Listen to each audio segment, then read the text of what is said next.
All right. Welcome on in to another action-packed, spectacular edition of the Between the Hash Marks podcast, a regular season kickoff edition of the pod. As always, I'm Matt Lombardo, joined by my friend, colleague, mentor, the purveyor of the Two Deep Zone on this momentous occasion, not the 10th, not the 15th, but the 20th edition, the 20th anniversary of the original incarnation of the Two Deep Zone. Michael, happy anniversary and welcome into another NFL season.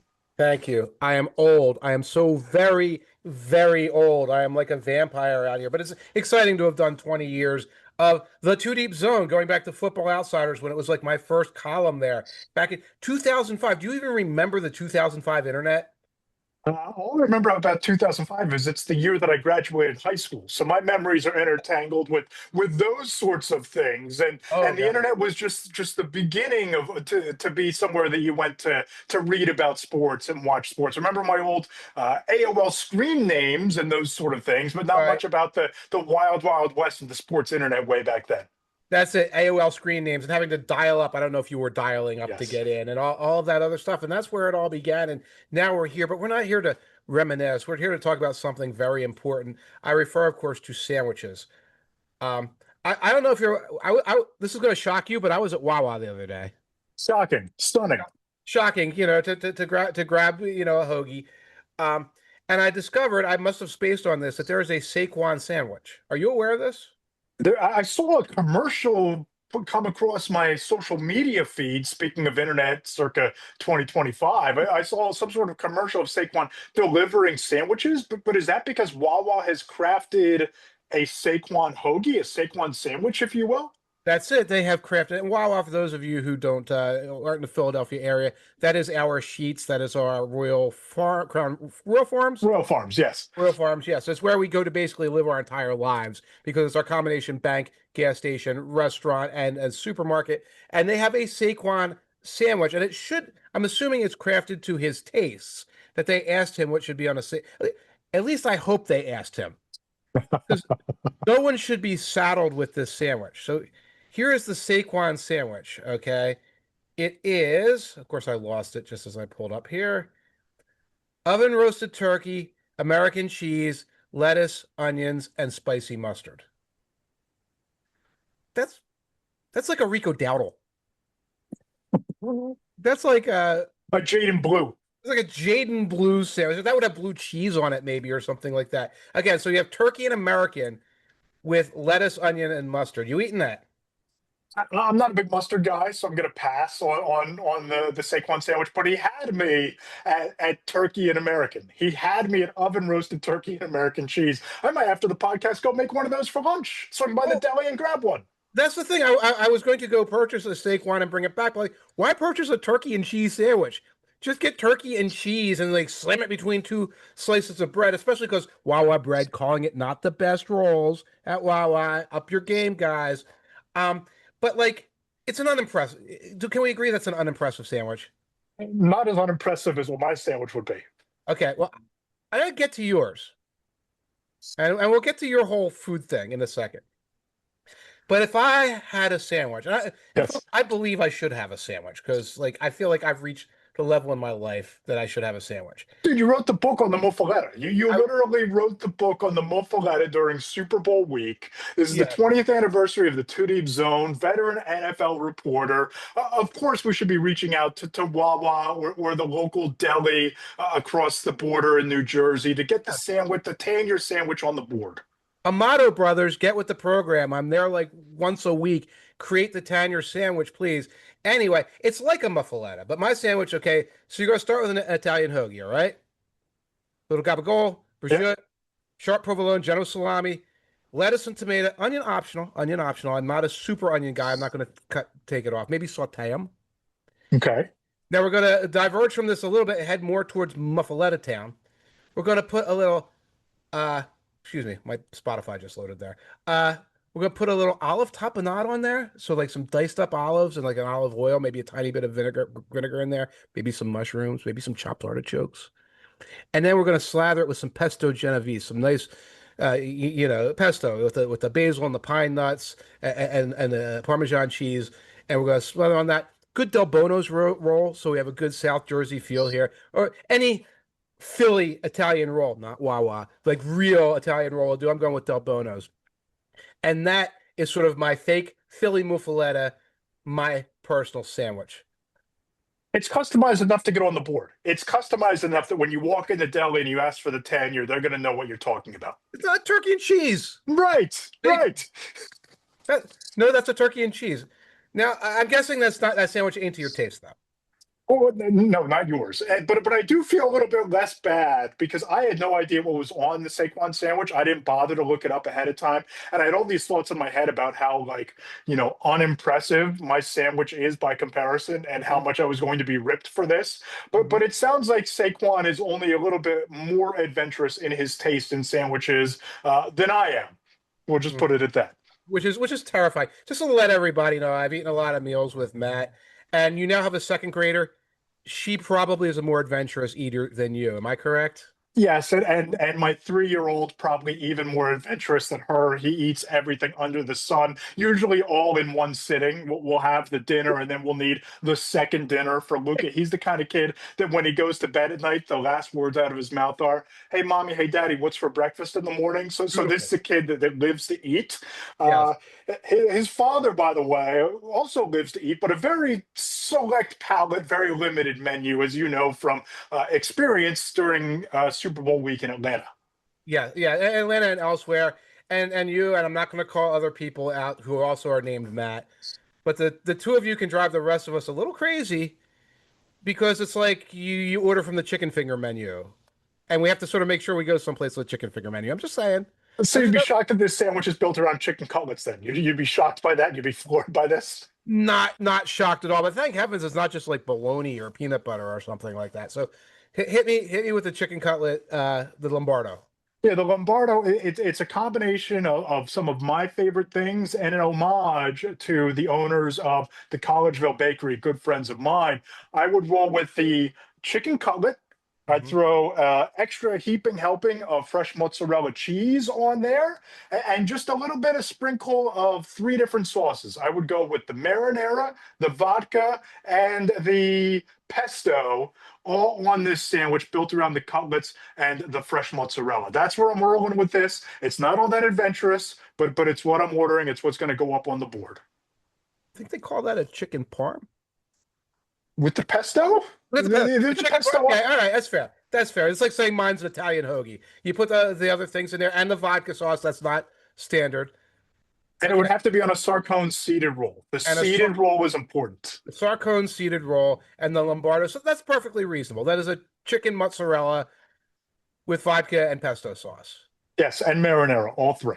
That's worthy. That outshines the Saquon by a considerable, but leaps and bounds. I think. Yeah, maybe a backwards leap. So Yes, yes. not that I could pull that off. But our taste in sandwiches notwithstanding, this is going to be a really fun show. We have Chris Sanders, former Tennessee Titans wide receiver, dropping by to give his thoughts not on sandwiches, not on lunch meats. Although we could ask Chris his sandwich as well. Yeah.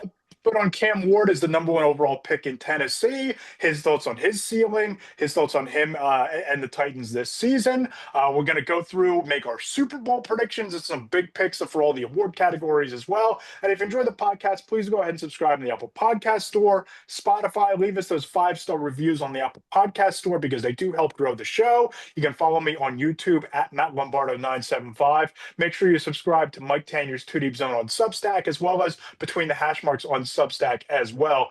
Mike, would you order the Lombardo? Would you order the Yes. sandwich off the board?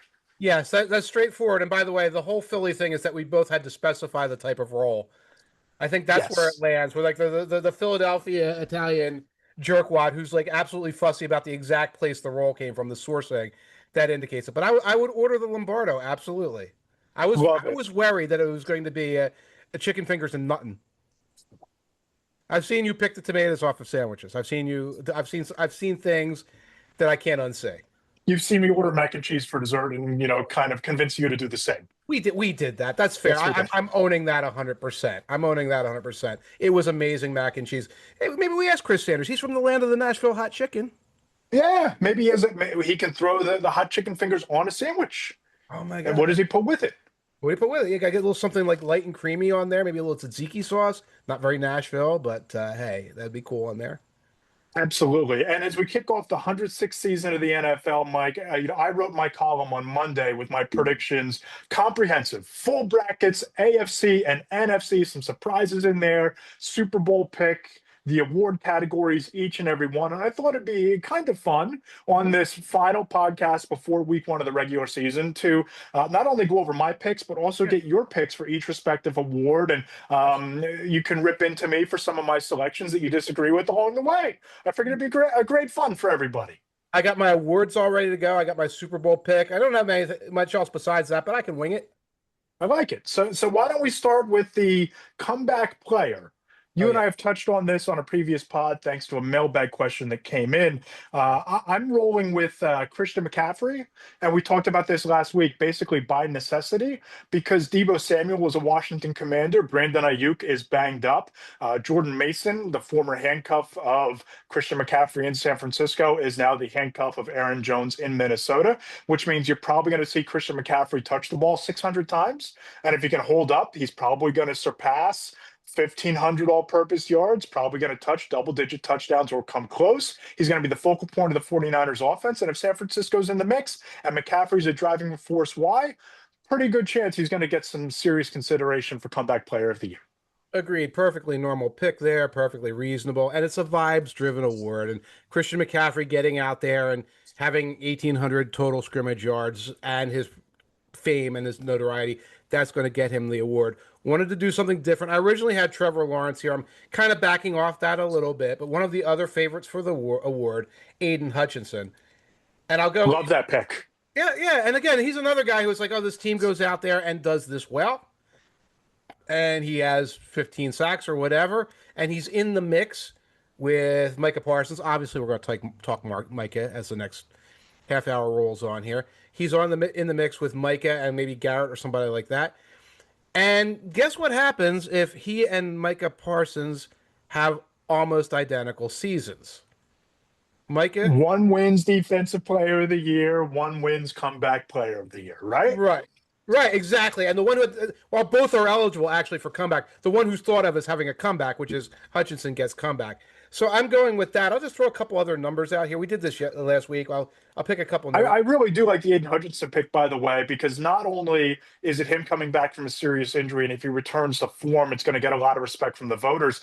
I'm bearish overall on the Lions because of all the preseason injuries, Right. because of losing both coordinators. If Hutchinson goes out and has the kind of year that he's capable of, and Detroit surpasses my expectations and they win the NFC North again, and he's a reason why, Hutchinson is going to get consideration for comeback player, and rightfully so. So I agree with the pick. I love it there.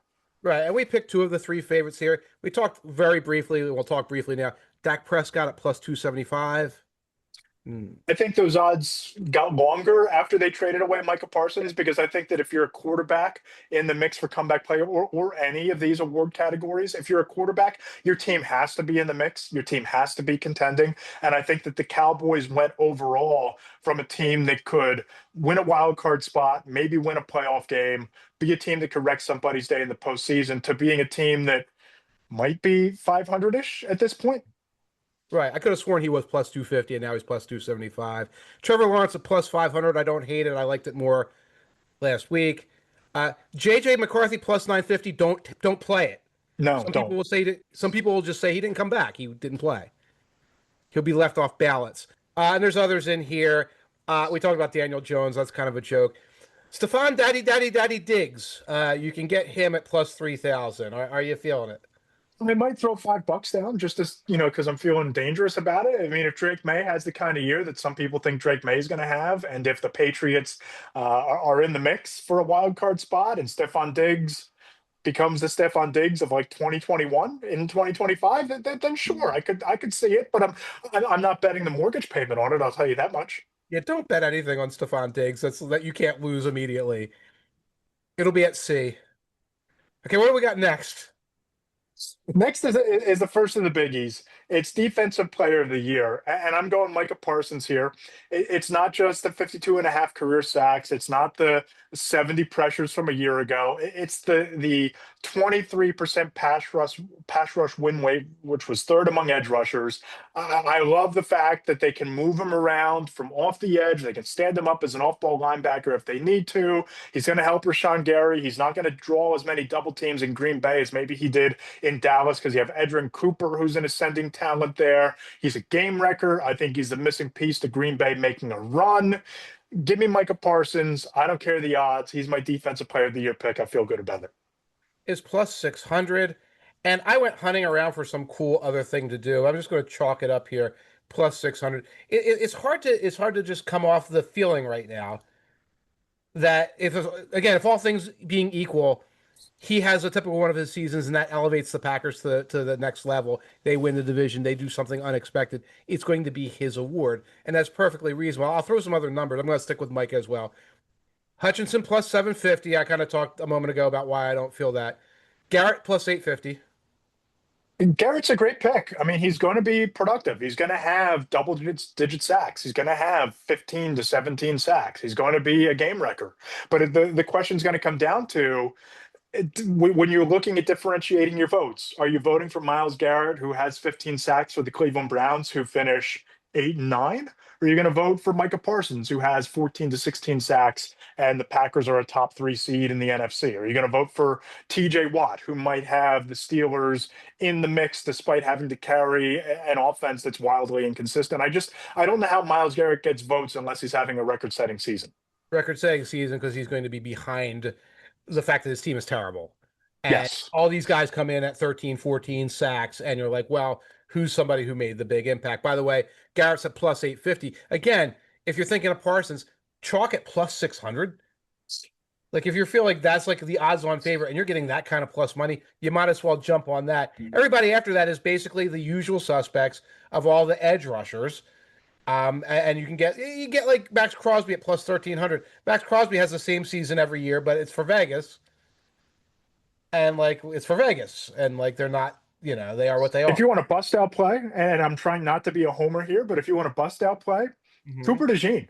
I mean, you think about Patrick Surtain winning it last year. In a lot of ways, I think coming out of nowhere, beating the edge rushers for the award. If the Eagles have the kind of year that people think they're going to have, and if the defense is once again top in the league or top 3 in the league, and Cooper DeJean has 5 interceptions, he's going to generate some conversation, I would think. Yeah, and you get the DeJean at plus 5,000. You can get Quinyon Mitchell plus 5,500. You can get Jalen Carter plus 2,200. You don't get the stats as a defensive tackle. DeJean's the one where he would be in that sort of slot role where you wind up getting a couple pick sixes that kind of light up the scoreboard to a Yeah. degree that gets the attention of voters. So at plus 5,000 as an Eagles fan, if you're feeling it, go for it. There's a lot of guys at plus 5,000. That's where your Kyle Hamiltons kick in. Nick Benito, you're a big fan of. A huge Benito guy. Right, and he's a guy who can come in and have like a get double-digit sacks and have this reputation as a run defender, all-purpose guy. So there's values out there, but Micah Parsons at plus 600, that is value. So Right. right, You're going chalk and you're getting favorable odds. I mean, how can you pass that up, right? yep, We'll move to offensive player of the year. Who do you have in this category? no idea. I got to look at my notes. Give me 1 second. Okay, to be different and just to be different, I went with Bucky Irving plus 5,000. Now Bust that out was pick. that was my sleeper, super sleepery one before the Tristan Wirfs and Chris Godwin injuries, particularly the Wirfs injury that I could see, derailing that offense for a couple weeks at the beginning of the year, especially against Falcons, Texans, some medium middleweight opponents that could cause all kind of trouble. That said, with Godwin out, with McMillan, I think out as well at wide receiver, they're going to be using Irving more and more in the passing game. I've said in the past, he reminds me of a Brian Westbrook like talent. Yeah. And for offense, again, like I think we're going to be talking about Saquon. You talk about the Derrick Henrys. I don't want to vote for an old running back here, and they're all old running backs in my opinion. Yes. And I don't want to pick a quarterback because, like, who's the second best quarterback? That makes my head explode. So here's a guy, a young up and comer at running back who could be in a playoff team that people are going to have their eyes on. Ascending talent, and he's a big part of what they do down there in Tampa Bay. And you're right, especially early in the season, he's going to play a key role in what they do. And as a rookie, busting out with 1,100 yards and Yeah. 8 touchdowns. You talk about taking steps in your second season. You talk about taking on an expanded role early in the year where you have McMillan banged up, you have Godwin banged up. He's going to play a vital role. I went chalk once again, and I hate to do it, but you kind of have to. Saquon Barkley, but there's a bold caveat here. I think that Barkley winds up breaking Eric Dickerson's single season rushing record Really? this season, just based on the fact that I think Saquon is going to have to play 17 games. And I think that it's going to be a carbon copy of the Eagles offense a year ago this season, because why change the formula? I think they'll try to keep him fresh by deploying more play action passes and play action concepts to limit the touches, but I think that will make him more effective in the carries that he does wind up having. But I think there's a very real chance that the Eagles are going to need to play all 17 games because I think the Commanders are nipping at their heels, and that season finale might be meaningful enough that when you look at Saquon at the end of the year, if the Eagles have the kind of season they did a year ago or better, and if he breaks the record, I don't know how you don't give it to him for a second year in a row. I mean, I feel like the Penn State fan and the Eagles fan have like sort of crashed in your brain there. I mean, obviously, no offense to Saquon, sandwich choices aside, coming out back-to-back 2,000-yard seasons, Would be wild. Not it many would be guys have had wild. that kind of offensive line in front of him. Not many Yeah. people have that kind of offense that's funneled through them with continuity, with all of the pieces back in place. Are they going to hand the ball to AJ Dillon 12 times a game? I mean, is he going to chew into Saquon's workload that significantly? I don't know. I don't know. I will tell you this. I mean, obviously, that's a very popular pick. Saquon at plus 750. That is like the favorite to win it for obvious reasons. Jamar Chase plus 850. Also reasonable. I think Very. we'll be talking Bengals, I think, at some point soon here. Jamar Gibbs plus 1,000. Derrick Henry plus 1,200. Bijan plus 1,400. I don't like any of those. I would, if I'm not going with Saquon or I'm not doing something off road like I did with Bucky Irving, Justin Jefferson at plus 1,600 might be interesting. Here's a guy who can, second year quarterback who hasn't played at all, and like McCarthy's success gets translated into being, and the Viking success into JJ's success. Yeah, I could see JJ. I think that if you're going non-Saquon Barkley running back, Jahmyr Gibbs has to be Yeah. meriting significant consideration for all the reasons we talked about Aiden Hutchinson. That with so much turnover there, especially losing Ben Johnson, who was such a stalwart play caller for them. If the Lions are the Lions are the Lions that we've seen over the last 3 or 4 years with Dan Campbell, Jahmyr Gibbs is going to play as big a factor in that as Jared Goff, because that's just what they do. And it seems like as the year went along last season, he emerged more and more from David Montgomery's shadow. And if that trend continues, Gibbs is going to be an analytics monster. Yeah, he became the guy, and Montgomery came like, oh yeah, you're 1B, you're not even 1B, you're 2A or whatever. Similar thing happened with Bucky Irving and Rashad White last year. Another one, if you're talking Lions, Amon-Ra St. Brown is at plus 3,000. A similar thing could happen where they're the same old Lions, and he winds up with like 115 catches. Goff still has over 4,000 yards. No one is ever going to vote for Goff for MVP for whatever reason. That success would be translated over to his receivers. Although the slot guy, I mean, you know, sort of like the perceptions of the voters. We know the voters. Yeah. We can talk to them about it. So they, well, he's a slot guy. I was like, okay, well then he's chopped liver. Chopped liver on a sandwich. Not when he's that big of a focal point of that offense, and not a great sandwich. Not a Chopped liver great sandwich. on rye with onion, spicy brown. It doesn't sound like your cup of tea. Never mind. Moving on. Offensive rookie of the year. How do you not go with Ashton Genty here? How do you not go with Ashton Genty, who could just be an absolute monster? As I wrote in the column, name me three weapons on that offense not named Brock Bowers. Can you name one? Can you name two? Genty, yes. Right. Jack Betch, Jacoby Myers, who wants out, which is like, why do you want out? It's team seems to be working now. No, they don't. Obviously, they don't. It is Bowers and it is Janty, and that's where the ball's going to go funneling through. And Gino can get the ball to guys. It's not going to whatever they do. They're not just going to stall out, which is what they often did last year offensively. They're going to be somewhat productive. Uh, Not surprisingly, you have picked the favorite odds on, deservedly so, plus 275 in Ashton Genty. So that's who I would pick if I'm putting cash money down. But if I'm here to just create content, and I want to pick something off the wall. RJ Harvey of the Broncos, Yes. plus 2,500. Better team. They're high over the moon. This is a team that wants to run the ball and wants to throw a million screen passes. And here's a young man who I know his blocking is very suspect, but here they're going to try to use him in the passing game. They're going to be trying to force a lot of balls to him. Obviously, I know who the better back is of these two guys. But if you're going for a big payday, you're going through, I'm just throwing $5 on something, or you're just trying to create some content and like, hey, Broncos fans, I picked one of your guys. Harvey's my fun little choice. I love the choice. I think that he's Alvin Kamara 2.0 in Sean Payton's system. You talked about his ability to be a game breaker in the passing game. I know that J.K. Dobbins is there to, I guess, absorb some carries early in the year as R.J. Harvey gets up to speed. But the way that they deploy their running backs, the offensive line that they have, I don't see where R.J. Harvey can't push for a Bucky Irving type of rookie season, surpass 1,000 yards, push for 10 touchdowns. And you add in the passing game versatility. I love the pick. I think he's going to be a critical weapon for a team that I believe can make some real noise this year.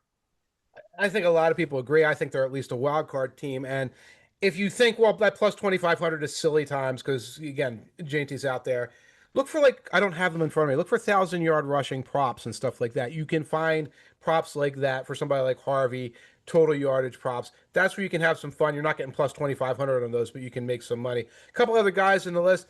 Cam Ward plus 350. I can see him doing it if they get like a 6 win season, 6 or 7 wins. Yeah. Starts the whole year. The numbers look good at the end, and something happens involving the backs for, they just come in with, yeah, he ran for 1,100 yards. But look at what this kid did. Maybe he spoils at the end of the year. He spoils the Texans season or he spoils the Jaguars season. That's reasonable. No doubt. And he's the quarterback from this quarterback class, right? I mean, Jackson Dart is probably not going to play before week 5. And, maybe he has a second half surge against one of the toughest schedules in the league, and Jackson Dart funnels off some quarterback votes. And like you said, maybe the running backs teams just are mired in mediocrity. Yeah, Cam Ward could be an interesting play. absolutely. By the way, Dart's at plus 2,000. I'm not an Omari and Hampton fan. I actually like the player. That sounds like he's going to be splitting carries with Najee Harris, who's back and apparently can still has depth perception. I don't bet on that. I'm sorry about that. Come on.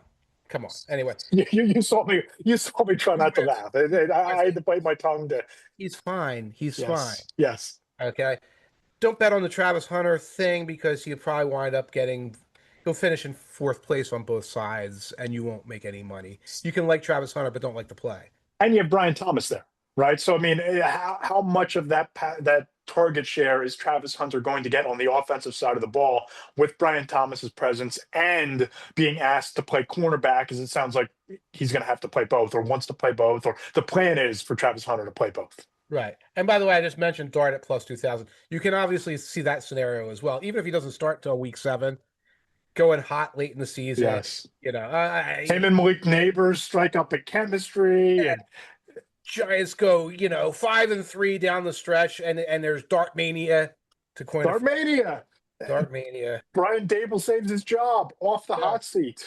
Right. And then you plus 2,000, you ride that groundswell, even if it's BS, into some money. What's I next? love it. Defensive Rookie of the Year. We're going to stick in Denver with the Broncos and Jahdae Barron. And I like Jahdae Barron as a player. I think he has elite ball skills and tracking ability and coverage. But this is also by property of who else is in that secondary. Because if you have Patrick Surtain on one side of the field, you're not throwing there. Not off of the Defensive Player of the Year season he had a year ago. Right. You're throwing at the first round rookie who's Right. going to be getting opportunities. And if his ball skills translate to what I think they're capable of translating to, and if that defense remains top 3 in the league or better and becomes the driving force behind a Broncos run, Jahdae Barron's going to have opportunities to become a household name pretty quickly. I'm going Barron. I'm all in on it. This might be the pick that I'm most confident in the entire bunch. It's sleepery because you're at plus Yes. 1,800. But the logic is sound. Like you're going to take that $5, put it down on plus 1,800, all for good reasons. He could have like that Deron Bland season where the pass rush is crushing everybody. They're trying to force feed me the ball. I end up getting 3 pick sixes, And Barron, Yes. and he's a great ball player. He could definitely do that. But I also can see the reason why you're talking up Saquon Barkley breaking Eric Dickerson and Babe Ruth's records here is because you have your Penn State guilt. Because this is the one where I went chalk. And as much as I like Barron, it's like Abdul Carter plus 225, just sitting there in New York, going to get 10 sacks, 11 sacks, 12 sacks. Carl Those, Banks told me he modernizes the way the Giants can play defense. Just his presence alone, and you put him with Brian Burns, it's a great pick. I mean, they're going to be racing each other to the quarterback all year long, and that's why I think that if we want to talk about Jackson Dart getting hot down the stretch when he comes into play, a lot of that's going to be because he's the slight difference maker and upgrade over Russell Wilson because that defense is keeping them in manageable, competitive situations. A lot of reasons why, because of Abdul Carter. right, right. And this is the one. So I've been trying to avoid chalky picks. This was the chalky pick. I love Barron though. I love the logic behind it. But I did my non-chalky thing on the other side with Harvey. So we each have a Bronco guy in the wind. That's like our Yes, fun little like try to look like a genius pick. no doubt. Let's go to Coach of the Year. I'll give you first dibs here. Okay, give me 1 second to look at find my notes. Where did I put him? Oh, Liam Cohn. Remember Bust out. Yeah, Bust out. you got yours? Yeah, I said the bust out move on your part, Liam Yeah, Cohen. I mean, I am still high on the Jaguars. I kind of backed off of, picking Trevor Lawrence for comeback, but this is a team that is going to be better, has an incredibly easy schedule, a phenomenally easy schedule. Remember, Coach of the Year is vibe based, and you go 10-7, and Lawrence looks like he's been rejuvenated to some degree. The award goes to Liam Cohn. I think people in the media like him. He's like a nice little guy. I think people respond. Duval. He's got to make up for that. He's got to make up for the Duval chant. It has to get better by week 18 for him to get a vote for Coach of the Year. Either that or he just owns it all the way. Like that. That's how he does it. We're just going to we're just going to own it. But that was my pick there. This is always a hard one to pick at the beginning of the year. Who did you go with?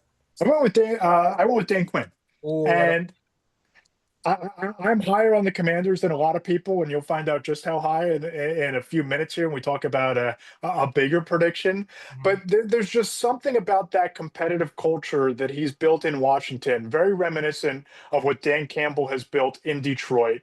And I go back to being in Richmond the Saturday morning after Terry McLaurin requested a trade, and he basically in the press conference says, "Yeah, I spoke to Terry McLaurin. I support Terry McLaurin getting his. We're all in on this being the business side of things. We're moving forward, but Terry's our guy." And it just seems like there's a different kind of buy-in from Dan Quinn's players on that roster than I've seen in a lot of different places. He talks the talk, walks the walk. I think the Commanders build on last year, and I think that Dan Quinn rides the vibes and the success and the talk of the culture to winning Coach of the Year. Now, I like Quinn. I like the Commanders. Why do you think I hate this pick? You hate this pick because I see the Reggie White image over there. I see the Eagles Super Bowl Bud Light bottle down there. You're reluctant to see the Commander's success coming. Is that what this is? No, it's because Coach of the Year is always like the flavor of the month. A guy who won 11 games and went to the NFC Championship game last year ain't going to win it this year. They're not going to vote for him. They're going to turn their noses up at him, even if he takes the team to a division title, because he's sort of in that category that Sirianni would be in if he won 13 games, or Andy Reid is in it. He never wins it. He doesn't even get odds for it. So Dan Quinn is at, I can't even find him, at plus 3,500 because the House knows that he could, unless they go 17-0, the voter going, oh, I don't know. Liam Cohn rehabilitated that team this year. Let me give you another one. Mike Vrabel as at plus 600. Compare what Mike Vrabel has to do to win Coach of the Year Yeah.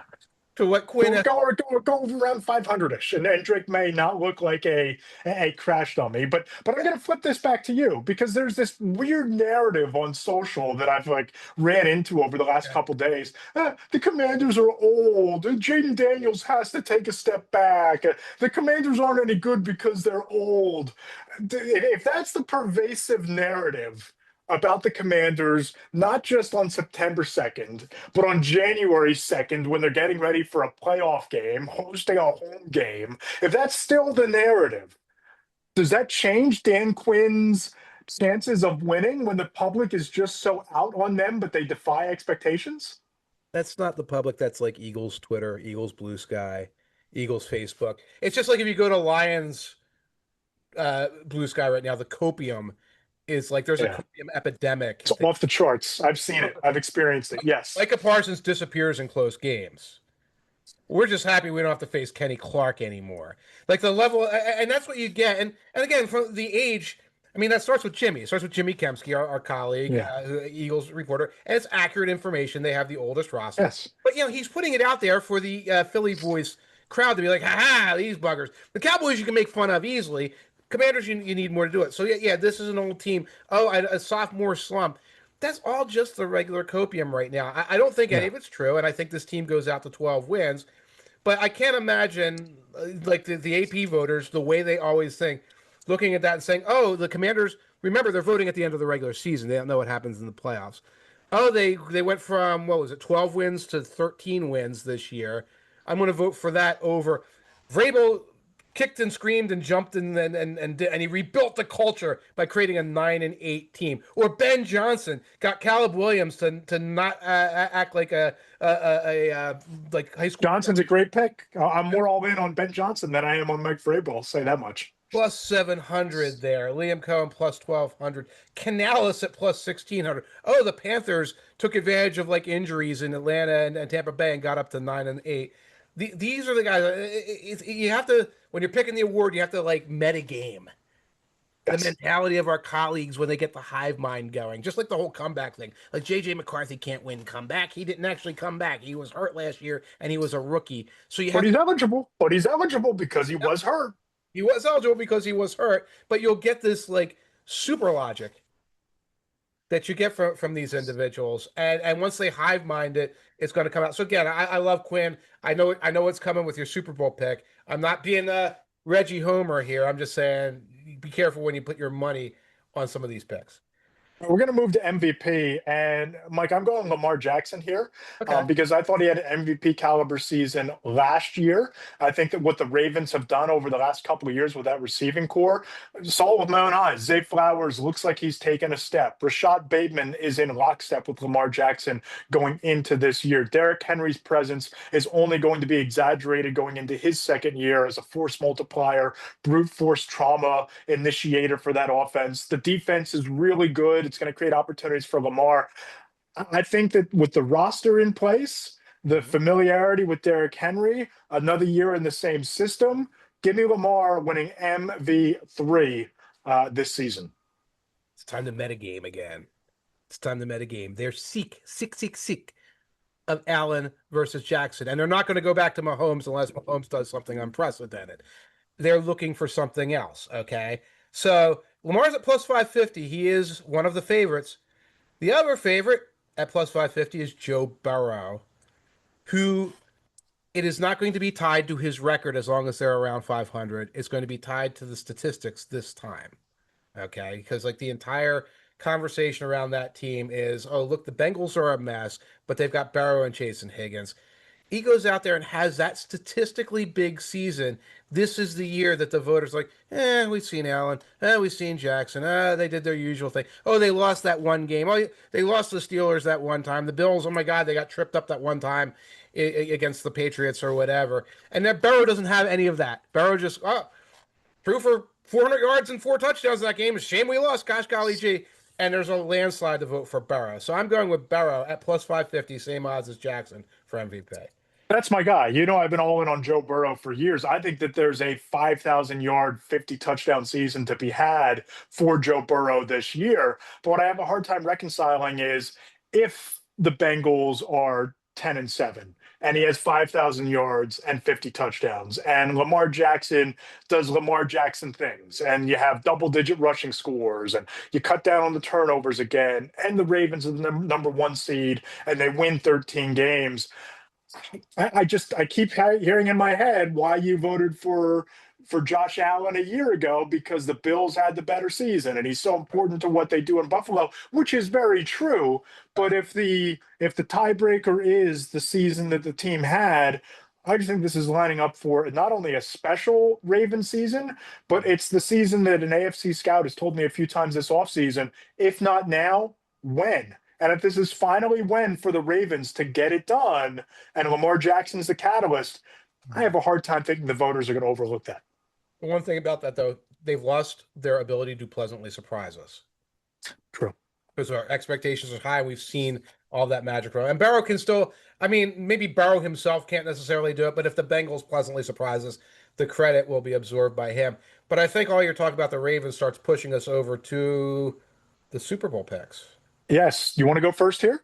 I'm going to go first. I want to pick it out. A couple of things is one, I did have originally the Lions here, but I took the Lions off because of the Micah trade.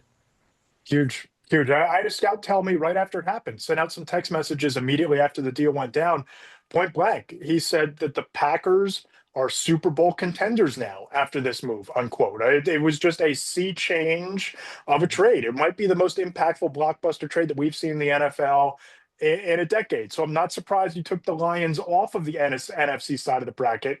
Who did you put on? With I looked for reasons to not pick the Eagles. I looked for reasons to not pick the Eagles that weren't Doomerism or Philly fatalism, and I couldn't find them. And I look at the Commanders and see them being strong. I look at the Lions, the Packers, see them very strong. I look at all these NFC teams, NFC West teams that could bubble up, and I say I have to build the argument for these teams while the Eagles have to build the argument against them. So I'm not building the argument against them. That the Eagles are going to be there again. We don't have to list the strengths of the team. They're going to persevere and be the one that's there at the end of January. Yeah, there's no reason to argue that. I look at the Eagles as having the most talented and deepest roster across the NFL. I wrote it on Monday. I think that the window is open for the Eagles to be the next dynasty in the NFL. I just don't know that they get it done this year. It's hard to repeat. It's only happened twice this century with the Patriots teams and the Mahomes teams. It's hard to do it 2 years in a row. And I just look at what's being built in Washington, and I look at Jaden Daniels, and I look at his upside to the point where I think the season he had a year ago is closer to his floor rather than his ceiling with an improved offensive line and more weapons. The best team, the best roster, they don't always win, especially a division opponent. A ball bounces a funny way, a trick play breaks you away early. It changes the trajectory of the game. I have the Commanders coming out of the NFC, beating the Eagles in a revenge situation in the NFC title game in Philly. Washington emerges on the NFC side of the bracket. And the DVOA analysis and projections have Washington coming out as a division winner. So that's there. I don't see I have a hard time making that leap. If the Eagles had fallen off, if I had something else to go on besides, well, they lost the cursory guys you lose when you win the championship, I'd be more comfortable with that. Plus, the Commanders are old and there could be a sophomore slump. Oh, okay, Threads. Okay, Blue Sky. I'm familiar with your game. Bring it. We'll revisit this in February. We'll talk about this in Santa Clara, and we'll fire back to the folks on Blue Sky, and we'll send them this clip at that point. Right, because we want to have a grudge on every bit of fan copium that's ever been out there. All 32 teams copiums exposed. Who I think we know who you have in the AFC. I have the Ravens winning it all. I have Lamar Jackson and Derrick Henry and Zay Flowers and Rashad Bateman and Kyle Hamilton and Malachi Starks and maybe Jared Alexander plays a role. But you just look at what they have on both sides of the ball. Talk to people on the training camp tour when I was in different spots. The Eagles and Ravens are the two deepest rosters in the NFL. I think the Ravens have the fewest question marks of any team in the NFL. You can talk about what the Eagles are going to do at cornerback too. You could talk about what are the Eagles going to do at safety alongside Reed Blankenship. Can Makuba be the guy? Is it sustainable for Jalen Hurts? Where are the questions for Lamar Jackson and the Ravens? Can they win in January? It's a big question. Yeah. I think that the pieces around him, the defense being as dominant as it is, I think the Ravens get it done this year. And I have them beating the Commanders 27-23 in a Super Bowl. Wow. Now, I'm not going to say just the combination, not who wins. For Ravens versus Commanders, you can get that at plus 4,000 right now. I might go throw $10 down on For that because I $10. feel that good about it. You don't have to pick a winner there. You can be sipping your champagne 2 weeks before the Super Bowl when that's the matchup. My matchup is way back at plus 1,800. You talk about the Ravens, we talk about the Bills. You say, what's the question? Win in January, beat each other, beat the Chiefs. That's the question. So I looked at those two teams neck and neck, and I said, what's the separator? And it's the schedule. It's the ease of schedule and the possibility that the home field advantage is going to go to Buffalo because they're feasting on a shockingly easy schedule. And I don't have anything else to go on. I don't have a vibe where it's like, well, this is where Allen is going to beat Jackson, or this is where, the supporting cast of the Ravens versus the depth of the Bills. I just say one team has a road to home field advantage. They take it. That game's in Buffalo, or the Chiefs game's in Buffalo, and the Bills are the ones that prevail. And I like the idea of Bills Eagles, and because Eagles fans like we pull the I'm weeing, you got an Eagles fly behind you too. We pull the long suffering thing. We got two Super Bowls in the last 8 years. You have a third Super Bowl appearance. It's not a long suffering thing anymore. That's our generation, my generation, your generation. Our kids don't know that. No. Bills fans are like the spiritual descendants of the Eagles fans. The Bills Mafia is the Philly faithful, but frozen and even more insane. And I like to see them have the opportunity to be out there in that. So there's a feeling. He had a really compelling matchup when you talk about Josh Allen against that Eagles defense. When you talk about, James Cook against a really good Eagles defensive line. When you talk about Keon Coleman and if he steps up as a true wide receiver one against Quinyon Mitchell, a lot of compelling storylines that could develop from that. Not the least of which is Buffalo finally avenging the four falls in the 1990s Right. and potentially getting the job done in the swan song for that stadium in Orchard Park. I mean, you can just the theatrics, the theater of an AFC title game in Buffalo in the snow. I'd Mhm. argue the most daunting home field advantage in the NFL, regardless of who goes in there, whether it's Baltimore, Kansas City, Cincinnati. Maybe in the snow, the Right. theatrics would be amazing, and then you get two rabid fan bases meeting up in the Bay Area. Would be great. Be a lot And of fun. remember who beat those Bills back then? It was the Cowboys, the Washington franchise, the Giants, the three other amigos. Yeah, So yeah. there'd be mojo out there for Bills fans. Like here comes another NFC East team, and maybe this is the time. A lot to like. I don't think anybody's really going to go off road. We all have to sort of make an odd pick. It's hard to make an odd pick this year. I mean, people might be picking the Niners. No one's picking any but three teams in the AFC. Maybe somebody Right. picking the Texans. Maybe Burrow's Bengals. Maybe that offense is good enough to get the job done. But the Commanders Super Bowl pick has just been getting roasted across social media, and You maybe guys that's are just Giants because of so people, many Eagles fans and Giants fan right? followers.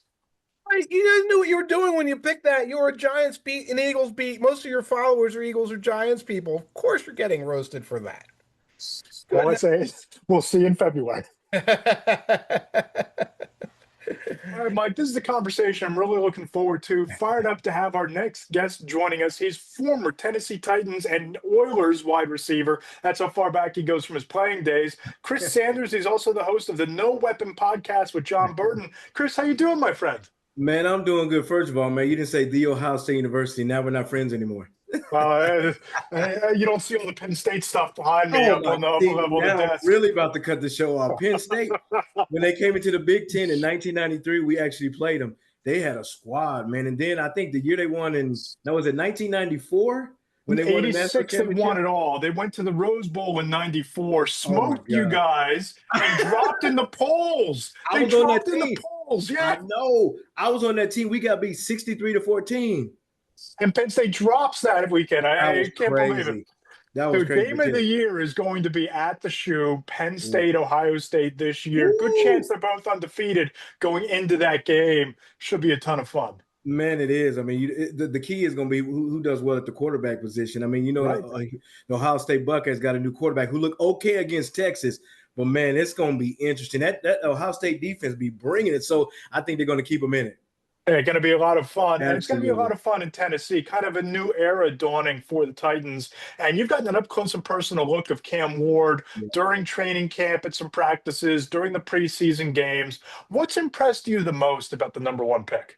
There's two things. Number one, he's got great poise. I mean, he looks like a veteran out there. I'm not saying he makes the right decisions all the time, but he just has great poise. He has great confidence. And from day one, he won his teammates over, not just the offense, the defense, and the special teams. If you just watch him in practice, it looked like he's been there for 50 years. He's arguing with Jeffrey Simmons. He's making plays, but also he's just poised in the huddle. But then also away from that, his decision making.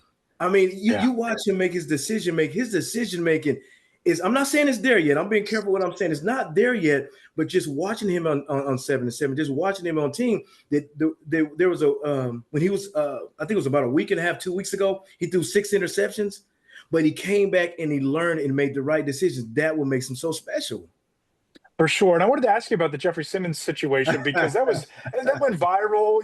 He's doing his dance, he's getting in his face Yeah. during practice. You've been in locker rooms, you've been in huddles Yeah. with some elite quarterbacks. What message does that send to the other offensive players and the rest of the roster that you're not afraid to go up against as a rookie, Yeah. a dominant veteran defensive player like that in practice and kind of shove it in his face? First of all, Cam Ward didn't want no parts of that. You hear when you did the press conference, you're like, man, that dude is strong. I mean, it's just all in the attitude of wanting to get better. And sometimes, tempers flare, but at the end of the day, they both said they left it on the field. But when you're getting in Jeffrey Simmons' face that he'll tear somebody's helmet off and do all those things, but it just shows you that he's won over his team. And then if you look, it's a funny thing that I looked at when they had a scrimmage, I think it was about a week ago or 2 weeks ago, that they were consistently on the sidelines together. It shows you that even though they had an argument, even though they had a situation in practice, those guys actually love each other. And then on the flip side, they actually did a story of them going fishing together. They went fishing together. Oh, wow. Yeah. And you got Jeffrey Simmons on one boat, you got Cam Ward on another boat, and those cats are arguing like, man, you can't catch a fish. You stink. I mean, they're just consistently getting after each other. You love the competitiveness, but at the end of the day, they're brothers as Tennessee Titans. What I think is really interesting about young quarterbacks is how they go through the mental development of that aspect of the game. I spoke with Brian Mitchell a couple months ago about Jaden Daniels and how he avoids that sophomore slump. And he told me that he's become best friends with Bobby Wagner, an all-pro linebacker. And now you have Bobby Wagner, who plays defense at the highest level, kind of helping this young quarterback see things from that perspective. Do you think there's that kind of relationship budding between Jeffrey Simmons and Cam Ward? Or do you think this is a rivalry that's going on behind the scenes in practice? That's where it ends. I don't think it's a rivalry. It's just guys that just love to compete and love to win. You look at the leaders and the captains of the Tennessee Titans. You got Cam Ward on offense. You got Jeffrey Simmons on defense. So those guys have those competitive juices. These guys want to win, but they're going to clash in practice because just imagine going through camp, seeing Jeffrey Simmons every day, seeing Cam Ward every day, and they're chirping every day. And then all of a sudden you got Cam Ward that throws a bomb, and then, you have Cam Ward that runs up and puts Jeffrey Simmons. Tempers are going to flare. But at the end of the day, I guarantee you, if some other player, say if the Denver Broncos, one of those defensive players gets a cheap shot on Cam Ward, I guarantee you Jeffrey Simmons is going to be the first person on the field to try to choke whoever tried to hurt Cam Ward. So it's a love-hate relationship, but these guys actually love each other because they're teammates and their family. And Cam, chosen #1 out of Miami, lands in a really great situation from a coaching and a scheme standpoint, because you see Brian Callahan, he's worked with elite quarterbacks like Joe Burrow and Matthew Stafford. He was there in Denver with Peyton Manning. When you think about those guys and you think about the careers they had, what kind of impact do you think Brian Callahan can have in terms of maximizing Cam's skill set and getting his traits to help him develop into one of those great quarterbacks? One thing about Coach Brian is he's a great teacher. I mean, when you have a quarterbacks coach and an offensive coordinator, you have to be a great teacher. Yeah, you can talk about the X and O's, you can talk about all these things, but he's building a relationship with Cam Ward. And once you build a relationship with Cam Ward, then now you can see him develop into a great quarterback. Because I've been in some situations where you have a quarterback that don't like the offensive coordinator, and it's just a total disaster. But these guys actually love each other. And then you got a great coach. It's a great teacher to teach you the X and O's, to teach you about blitzes, to teach you the front, because he's seen it all. So now you have two things that are working together for Cam. You got a coach that has a relationship with Cam Ward, and then you have a guy that's a great teacher. It's a recipe for success. For sure. Now, obviously, we haven't seen Cam Ward in an NFL regular season game. We'll see that on Sunday, his first glimpse of real game speed in the NFL. But how have you seen him improve from walking on the field in minicamp to now on the doorstep of week one?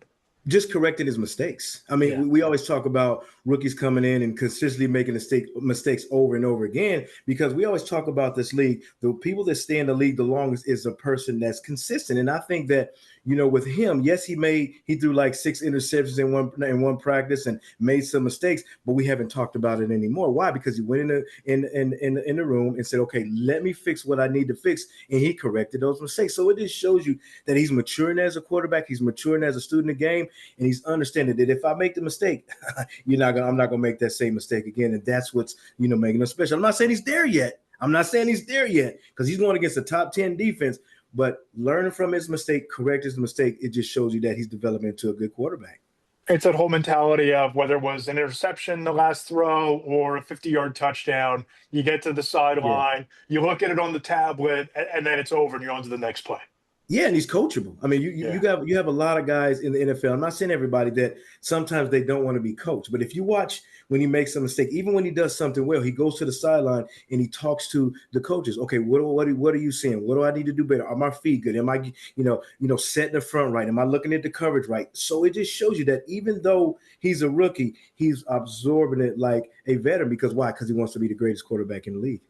For sure. And you played wide receiver at extremely high level in this league. You know what it takes to build that chemistry with your quarterback. Have you noticed anything with Cam's timing and chemistry with guys like Calvin Ridley and Tyler Lockett, two vets at that position? Anything that makes you the most optimistic that these guys are going to hit the ground running and they have their timing ready to roll? I watch the innuendos. Everybody watches on the field when Calvin really catches a pass, but I want you to watch behind the scenes, the way they communicate with each other, the way they talk, the way he talks about him in the meetings, the way he talks to him on the field. So even though Calvin really makes a big catch, they're consistently talking to each other. I remember when they had a scrimmage in Nissan Stadium, and Calvin really made a phenomenal catch, and he ran to the end zone. But then you scroll to maybe about 10 minutes later, they're actually talking about the play. They're talking about, okay, when I run the curl like this, I want into this position, I like that. And it just shows you that the best receiver combo with the quarterback and a wide receiver, they're consistently communicating. You remember Peyton Manning and Harrison. You got different guys in the league that communicate with the wide receiver and the quarterback. That's what makes them so special. Why? Because they're communicating and they have the same eyes. When I say they have the same eyes, they're reading coverages. They're saying, I want to be in this spot. I want you to throw it in this one. I want you to do those things. When you have I'm getting excited here. When you have a quarterback and you have a wide receiver that have the same eyes and they communicate, it is a recipe for success. Because why? You have two guys that have the same vision. For sure. And, I think that nationally, the Titans are viewed as one of these teams that potentially great young quarterback, some weapons around him, but they're kind of an unknown playing in a wide open AFC South. I mean, we can look at what the Jaguars have with Trevor Lawrence and those two really good receivers and Travis Hunter and Brian Thomas. You can look at the Colts where you have Michael Pittman and now Daniel Jones. The Texans seem to be the team that's most likely to emerge because of the defense they've built and the experience with CJ Stroud, and they've done a nice job of adding weapons around him. Looking into the crystal ball, Cam Ward's rookie season is done. You and I are talking in January. What makes this season a success? What are the incremental steps towards growth that you would want to see the Titans make this year? If you look at the whole situation, you name two teams. You named the Texans and you named the Colts. What did they fix? They fixed the quarterback position.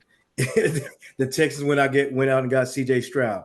The Colts went and got Daniel Jones. I'm not saying that's a perfect fit, but it's a fit for now. If you look at the Tennessee Titans, what was the Achilles heel of the Tennessee Titans last year? It was a quarterback situation with Will Levis. There was about 3 or 4 games that if they had had a different quarterback in that situation, I think the Tennessee Titans would have won more games. Look at the first game when they went against Chicago. You have Will Levis throws a pick six. You go against the Green Bay Packers. You're up 7-0.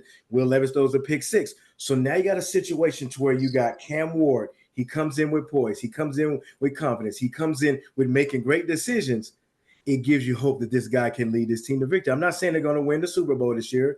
I'm saying they're going to be very competitive and they're going to win some games they're not supposed to win. Why? Because the quarterback position has changed.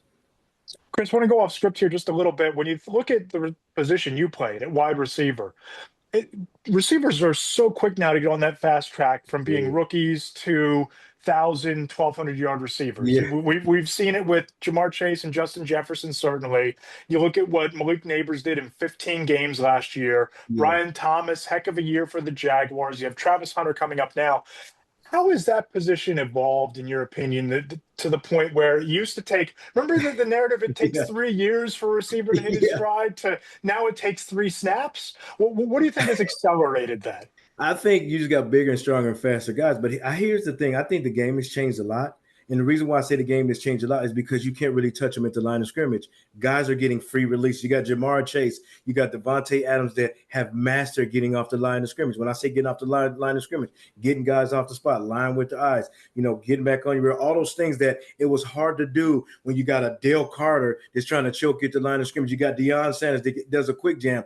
If you look at how the game's evolved a lot, that the receivers are getting free releases and they're being so creative at the top of the route. When I say at the top of the route, what are they doing at the top of the route? They line with their eyes. They're giving more fakes. Why? Because they have more time to get into their routes. And I just think that back then, when you're going against Lester Hayes and Woodson and all those guys, to where they can put your hands on you, it's a little different because now they can't even touch you or they're going to blow a whistle. I just think that that's the difference. Chris, who's the number 1 receiver in the sport today? Who's the guy that you're sitting down? Yeah, Jamar Chase. He's a dog. Look at his numbers. If I can remember, I think he had 127, 1,700 yards, 17 TDs. And then you got Jefferson from Minnesota Vikings. And I like A.J. Brown. You got C.D. Lamb. You got St. Brown from the Detroit Lions. You got Nico Collins from, the Texans. You got a lot of great wide receivers. But that dude in Cincinnati, that dude is a grown man. He knows how to get open. He creates separation. He just went every time the ball's in the air, he just goes and gets it. Why? Because he understands how to run routes. Last one before we wrap it up. It's a fun one. It's off the ball. It's a little bit different, right? Yeah. Saquon Barkley here in the Philadelphia area, Wawa, which is basically your combination gas station, convenience store, hoagie sandwich shop. They just gave him a sandwich. And the sandwich is a turkey and cheese with lettuce, onions, and mustard. Now, we're assuming that this is the Saquon creation. Yeah. So if I hop on a flight down to Nashville and I go into your neck of the woods and I go to the local deli, what's the Chris Sanders sandwich? What's the Chris Sanders on the board? It would be called smooth. Okay. What's in the sandwich? Nice and simple. Just have some ham, some cheese, some barbecue sauce, some Worcester sauce. I know that sounds kind of goofy. And then put some with a big old glass of Kool-Aid. Oh, the Kool-Aid. Gotta have the Kool-Aid. Absolutely. And a Coca-Cola. So that would be called the smooth sandwich. The Chris Sanders Smooth. Chris, it's been a lot of fun. Make sure you follow Chris at 81_ways on Instagram. Sir. Check out the podcast, the No Weapon podcast with John Burton. Yeah. And look forward to checking in with you further on up the road about Cam Ward and the Titans moving forward. Oh, man, call me anytime, man. I love doing the show, and it's an honor to be on your show, my friend. Fun stuff there from Chris Sanders. Mike, I'm excited to see Cam Ward. I'm excited to see what that Titans offense is this year. I mean, they have some fun pieces, and we both know the AFC South is wide open. AFC South is wide open. I look forward to his entire career. And I love the competitor that I hear that he's going to be. I look forward to following his journey. Don't have high expectations for this year, let's be honest, but it's exciting that they have a direction and they have a future.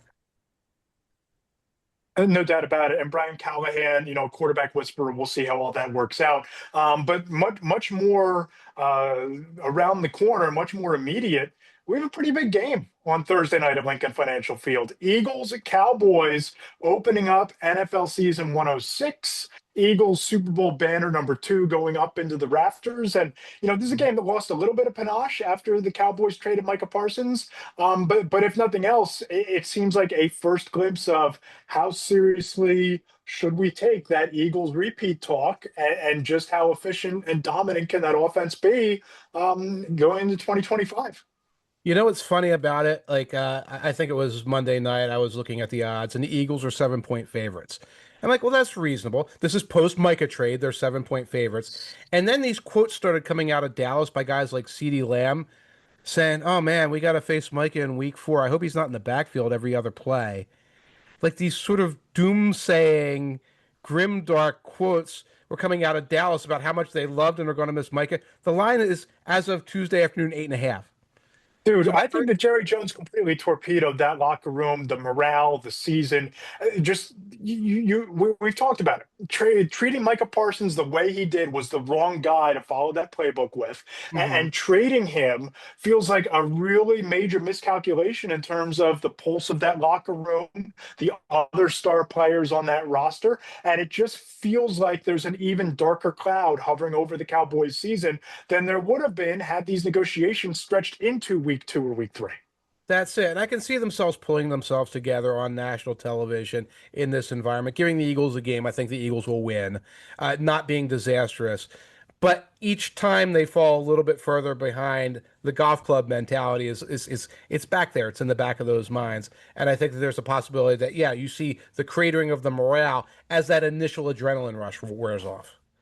For sure. All right. So we look ahead to Sunday. I think we're both on the same page. The Eagles get it done and go 1-0 against the shell of the Cowboys spirits. What's your circlet game for the weekend in the Sunday slate? We all have the same circlet games, all right? So we know the big ones. I'm not going to mention the big ones. How about Colts Dolphins? The Wait, what? What? the two the two teams most likely to go be in the can completely, besides the Cowboys, come October. I'm just curious as to what both of these teams look like. The Daniel Jones Colts and the we are ready to quit at the first sign of trouble Dolphins. Because if you start thinking about like first coach fire props, things like that, I want to see who has any life in them. Now, granted, that's not the real circlet game. I'm just picking an odd one out there. But No. I write a thing called Tank Watch. I like the odd one. I like the odd one. Yeah. Yes, you do. And what day of the week can people expect Tank Watch and for the Dolphins to be #1? What day of the week? Well, it would be probably week 2 or week 3 because somebody has to go 0-2 at least before I do a Tank Watch. But then who will it be? Will it be the Colts? Will it be the Dolphins? Who will be 0-2 at that point? I probably won't pick on the Saints right away because the Saints are fish in a barrel, and I talk about their salary cap too much, and people get bored with that. Who will it be? Well, we'll be talking about Anthony Richardson coming in halfway through the first game. Tua, I don't want him to get an injury, but Tua getting benched or suffering an ankle injury or something.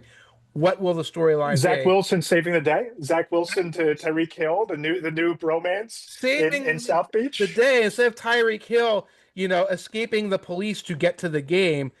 Tyreek Hill going 120 miles to leave the game. Remember last year? Remember how it started? I do. Right. I Where do. the cops getting a little carried away with Tyreek there. This is the opposite. Like they're looking for him.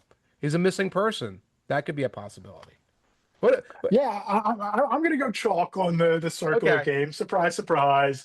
Bills, Ravens. The Ravens are Yeah. my Super Bowl pick after all. Lamar Jackson, Josh Allen, great theater. Is the Ravens defense as advertised? Two of the best teams. Probably a playoff preview, maybe an AFC championship preview. Who knows? It's going to be a great game. Looking forward to it. I'm high on the Ravens, and it should be a lot of fun. It's going to be a lot of fun, and we're going to be up late Sunday night and the Monday morning taking care of all this, getting it all wrapped up for our various columns. Should be a lot of fun. Mike, what's coming up on the Two Deep Zone? What can people expect? Where can they subscribe? All that good stuff. What you can find right now is the wisdom of the NFL. 20 years, my little 20-year anniversary column here, where I share in almost biblical form everything that I've learned about the NFL. It's not that long, which probably isn't surprising because I don't know much. And the older I get, the less I know. But that's on there now. We're going to let that run for a couple days. If you go back, you'll find my season previews for all the teams, whether it's the contenders, playoff hopefuls, the meh teams. these stinky poo teams like the New Orleans Saints. That's all up there. And it's Two Deep Zone, MikeTanier.substack.com. And what do you have going on, Matt? Yeah, of course. Monday in Four Downs was my season predictions. If you go back a little bit further, the moments after the Micah Parsons trade went down, I spoke to a couple of scouts and a couple of executives on the impact of the trade, both from a Cowboys and Packers perspective. You can find that there on Substack at Between the Hash Marks. And we'll have the Friday mailbag.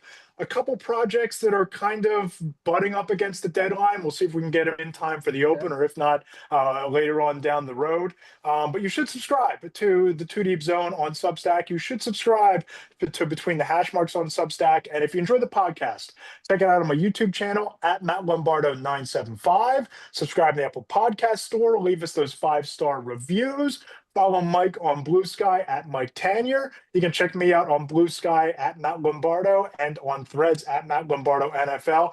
Mike, I hear that you wrote a theme song on the harmonica for the upcoming season. It's going to open up Thursday's broadcast. Can we get a sampling of the song? Well, folks may not realize that I'm a rather adept guitar player, a pretty good bass player, and a crackerjack harmonica player. So it goes something like this. Yeah, we can't hear you. Your microphone is rebelling against you. Those watching on YouTube can see Mike trying to play the harmonica. Yeah, we got nothing. Mike, your microphone is giving you the Heisman. This is like, oh brother, where art thou level, amazing Americana, authentic heartland, Italian American Jersey, Springsteen, harmonica music I'm playing here. You mean to tell me, does that work? Does that work? Yeah, I hear you loud and clear, but the moment you try to play the song, no go. No go. This is great theater on YouTube at Matt Lombardo 975, but we just can't hear you. I feel terrible if we can't hear it here on Zoom, but it's actually coming through on the audio and YouTube. No more 5-star reviews, no more 97.5 Matt Lombardo, nothing. Nothing. My wife threatens me to flush this down the toilet and divorce me every time I pull it out. Don't divorce the pod. Mike, we'll talk to you next week. Enjoy week 1, everybody. Take care.